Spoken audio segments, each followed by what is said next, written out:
వానలు పడుతున్నాయి, జర ఏదైనా పొలం వేసుకున్నాం ఈయన గింజలు చల్లుకుందామంటే మందు బస్తాల కోసం యూరియా కోసం మోస్తే ఫోన్లో యాప్ అని పెట్టింది. ఆ యాప్లో ఎవరికి కూడా ఏం వస్తలేదు. నేను ఇక్కడ సిరిసిల్ల నుండి డిమాండ్ చేస్తున్నా, ఆ యూరియా యాప్ అనేది రద్దు చేయాలి. ఆ యూరియా యాప్ అనేది వద్దే వద్దు, యూరియా యాప్ రద్దు చేయాలి. మరి ఇక్కడ మనకు సెస్ అని ఉండే, ఇక్కడ సిరిసిల్ల సపరేట్గా కరెంట్ వచ్చేది. ఆ సెస్ కాస్త మంగళవారం అయిపోయింది.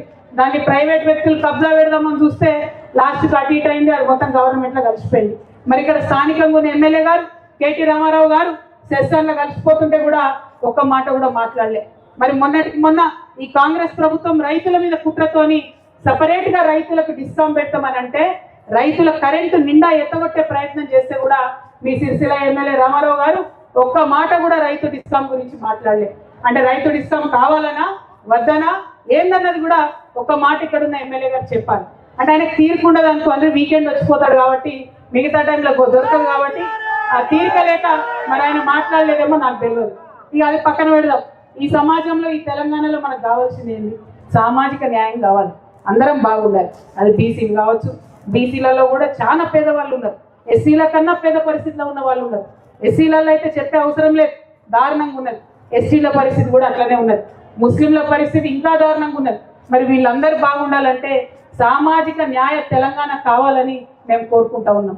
కానీ ఇదే సిరిసిల్ల మన తెలంగాణ రాష్ట్రం వచ్చిన తర్వాత సామాజిక న్యాయ తెలంగాణకు తూట్లు పడుస్తూ నేరెళ్లలో ఇసుక అక్రమ రవాణా చేస్తూ అక్రమ సంపాదన కోసం దళితులను బీసీలను 8 మందిని మామూలుగా కొట్టలేదు, మామూలుగా చిత్రహింసలు పెట్టలేదు. నిన్న మొన్న వచ్చి కలిసిపోయాను మా దగ్గరికి పెంట బానయ్య గారు, హరీష్ గారు, ఇంకా చాలా మంది వచ్చి కలిసిపోయారు. వాళ్ళ కనీసం ఇప్పుడు నడవరానటువంటి పరిస్థితి ఉంది. ఎందుకోసం చేసినంత దాష్టికం? అధికారం ఉంది అని అంటే ఆ అధికారం ఉంది కాబట్టి పేద సాధువుల మీద నువ్వు ఆ కోపం తీస్తావా? నీ ఇసుక బండికి అడ్డుపడ్డందుకు తీస్తావా? నీ అక్రమ సంపాదనకు అడ్డుపడ్డందుకు తీస్తావా? నీ అనుకున్న మనుషుల్ని కాపాడుకోవడానికి దళితులను బీసీలను పట్టుకొని కొడతావా? ఇవాళకి కరెక్ట్గా జూలై 2వ తారీఖు వస్తే 9 ఏళ్ళు నిండుతుంది. వాళ్ళకి ఎట్టి న్యాయం కూడా జరగలేదు.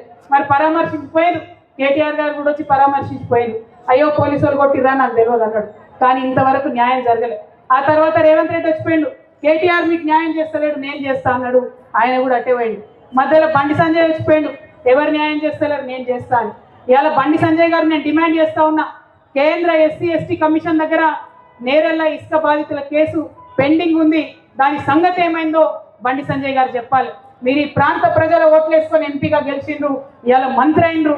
మంత్రి కాకముందు మామూలు కార్పొరేటర్ ఉన్నప్పుడు వచ్చి దళితుల దగ్గర వాళ్ళ కాళ్ళు పట్టుకొని చేతులు పట్టుకొని, బీసీల దగ్గర కాళ్ళు పట్టుకొని చేతులు పట్టుకొని నాతో కేసు అయిందని చెప్పి కేసు వేయించారు. వాళ్ళేమో కేసు చుట్టూ తిరుగుతురు ఖర్చు పెట్టుకుంటా, మీరేమో రయ్య బుగ్గకారులు తిరుగుతురు. బండి సంజయ్ గారు తక్షణమే మీరు రావాలి, ఎస్సీ ఎస్టీ కేసు ఏదైతే కేంద్రంలో ఉందో దాన్ని వెంటనే పరిష్కరించాలి. ఇక రేవంత్ రెడ్డి గారు వచ్చిపోయిండు, ఆయన ఏం చెప్పిండు? ప్రతి కుటుంబాన్ని ఆదుకుంటా నేను దళితుల్ని నేరెళ్ళ బాధితుల్ని అన్నాడు. ఆయన కూడా ఇంతవరకు మాట్లాడలేదు. రేవంత్ రెడ్డి గారిని డిమాండ్ చేస్తా ఉన్నా, మీకు ఏమాత్రం బాధ్యత ఉన్నా, మీకు ఏమాత్రం ఇక్కడ ఉండేటటువంటి దళిత బిడ్డల మీద బీసీ బిడ్డల మీద గౌరవం ఉన్నా, ఇక్కడ స్టేట్ ఎస్సీ ఎస్టీ కమిషన్లో కూడా కేసు పెండింగ్ ఉంది. మీరు ఇంటింటికి వారికి డబ్బు ఇచ్చి ఆదుకుంటామన్నారు, ఆర్థిక సహాయం చేస్తామన్నారు, నీకుంటా నేను అన్నారు, మాట తప్పిండ్రు. ఇది మంచి విషయం కాదు. వచ్చి ఖచ్చితంగా నేరెళ్ళ బాధితులకు న్యాయం చేయాలి. మరి ఈ అన్న సంజయ్ అన్న ఏడు, అటు రేవంత్ రెడ్డి అన్న ఏడు, ఇటు కేటీఆర్ అన్న ఏడు, ఎవరు చేయాలి? రాష్ట్రంలో ఉన్న మగవాళ్ళందరికీ కూడా డబ్బుతోని అక్రమ సంబంధంతోని అక్రమ సంపాదనతోని కళ్ళు మూసిపోయి ఉన్నాయి. మీ ఆడబిడ్డగా నేను వచ్చిన నేరెళ్ళ అన్నదమ్ములకు నేరెళ్లలో బాధపడి పోలీస్ స్టేషన్లో ఇబ్బంది పడి ఇవాళ నడవలేనటువంటి పరిస్థితిలో ఉన్న నా నేరెళ్ళ అన్నదమ్ములకు నేను అండగా ఉంటా. ఎట్లా ఉంటానో మీకు నేను నిరూపించి చూపిస్తా.